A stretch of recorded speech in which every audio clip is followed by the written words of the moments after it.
Hello again, Wayne here. Today I want to cover self-awareness from a different perspective. Previously I shared many tools on how to become more self-aware, and I was really going to end it there. But as I was reviewing my notes, I recall some research performed by Tasha Eurich discussing it in a slightly different way that I thought would be interesting to you. She performed 10 different investigations into the topic with some 5,000 people, so it's definitely worth reading. So before I move on, and I promise, this is the last video on self-awareness for now, but I think it's worth sharing. And what you see here is what's referred to as a Johari window. And a Johari window is simply a 2x2 grid with two different scales. In this case, one, we have internal self-awareness, which is what most people associate with self-awareness. And on the top we have what's called external, what she calls external self-awareness. And the lowest on both the external and the internal scale is what Tasha refers to as seekers. These are the ones who don't know who they are or what they stand for, the internal part, and they also don't know how others see them, the external part. And I refer to this group as victims. Why? Well, as Tasha describes it, these are the ones who are stuck either personally or professionally, or both. And I go one step further to call them victims because these are the ones that carry the victim mentality. It isn't my fault that I wasn't promoted, or my girlfriend left me and it's not my fault. They're so out of touch with their internal feelings and how those around them see them that they are in a constant state of failure.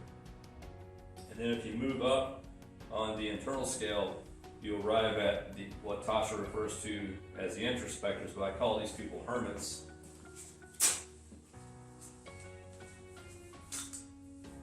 And do not confuse introspectors with introverted. This is a completely different thing. Introspection is good, and that's why I don't like the term she necessarily uses here. But you can also spend too much time analyzing your feelings when you're introspecting without also soliciting feedback from others. Introspectors know who they are in a sense, but they may be very biased because they've failed to channel their own views. And so what ends up happening is, unless you're receiving the feedback from others, they're going to find themselves in an echo chamber, believing everything's hunky-dory when in fact they're far off base. And because they live in an echo chamber, it may be difficult to get them, get through to them, especially if it challenges any of their now strongly established belief system that they've built up in a lot of cases over time. And in some cases, this type of person can also easily become fanatical because they're so invested in themselves that they don't listen to what's going on around them. And then if you move to the right, those who are high in external self-awareness but low in the internal self-awareness, you come to the pleasers. And these are the exact opposite of the introspectors. They solicit feedback from everyone so they can please everyone, thus the name pleasers, but they don't really know who they are. And the danger in this, of course, is they can easily lose themselves in life. This is akin to the mother or the father who's going through a midlife crisis. And that's why I refer to this group as a crisis group. They've spent their entirety of their adulthood taking care of their kids, the house, etc. They're presenting this facade of success to the world, and then they arrive in their 40s or 50s and they don't remember who they are. And in an effort to recapture themselves, they erupt like a volcano and just wreak havoc on everything around them. And they're complete opposite here.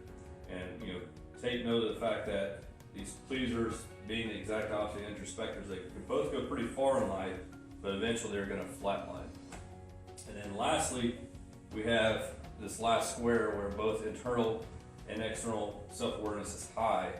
And this is where we have the balanced person. They know who they are, they know what they want, and they know how to get it. They also routinely ask for feedback. This is external piece from others. And these are the people who are steadfast in their decisions. They know how to work a room. When they walk into a room, others pay attention. And when they speak, others listen. You cannot ignore the external for the internal, or the internal for the external. Pursuing one exclusive of the other will only get you so far. Like I said, both the introspector and the pleasers go pretty far in life before they hit kind of a roadblock. And and then they either flatline in the case of introspectors, or they may burn out in the case of the pleasers. And she made some other interesting observations during her research on self-awareness. You see, introspection isn't always a good thing, and the reason the reason it's not a good thing is we're often doing it wrong. And I've previously talked about meditation, mind-body practices, and other techniques to improve your self-awareness. But the danger in introspection comes when we ask why instead of what. And when I speak of the use of journaling to improve your self-awareness, as you can see from the previous videos, I'm not asking you to write down your feelings and just to find out why you feel the way you do. That's important as well. But I also ask you to identify what triggers you to feel that way. If you're only asking why, you'll spend too much time on the internal, the subjective emotions and feelings, and you may either begin to make up reasons why you have them, or if it conflicts with your core belief system, you'll begin to make excuses for having the negative feelings and do nothing to change them. By making a small shift to the objective, the what, the triggers, you can over time gain a more holistic perspective and do something meaningful to change your corresponding behaviors. Another thing she noticed was that experience and power can be a detriment in objectively assessing your abilities. In essence, you become less self-aware. Remember how the introspectors did not seek feedback from others? This is the case with those with more experience and power. Some because there are fewer people, kind of above them to give them feedback. And as we all know, depending on your style, direct reports may be less likely to provide that honest feedback for fear of retaliation or retribution. It could be part of their ongoing development in that type of work environment. It could be a whole lot of different factors. It may not be you personally, but that's the risk that comes with, as you move up in positions within a particular job or role. In all my leadership positions throughout the years, whether it was enlisted as an officer, corporate, it didn't matter. I did one smart thing in this area. I always had a private conversation with what I refer to as my second, and this is the most senior person, in some case, multiple people between me and the rest of the direct reports. And I told them I gave them permission. In fact, I fully expected them to let me know if I'm being a dumbass. Do it respectfully, of course, but pull me aside and let me know.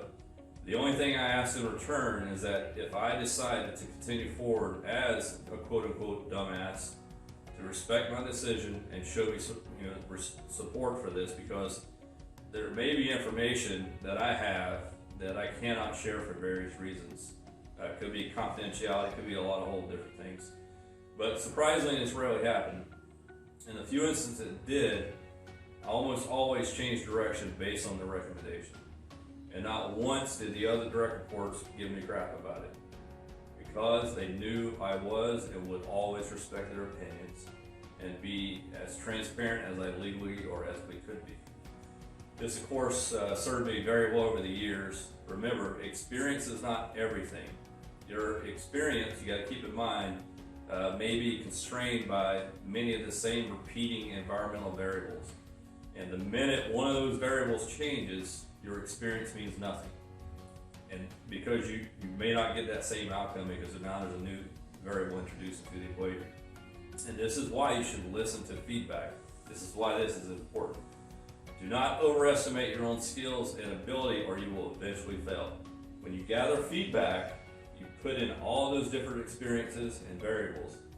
And at the heart of all those experiences, you'll find a truth that is stronger than the one you could have discovered on your own. I'll leave a link to Tasha Eurich's article down below for you to read it for yourself.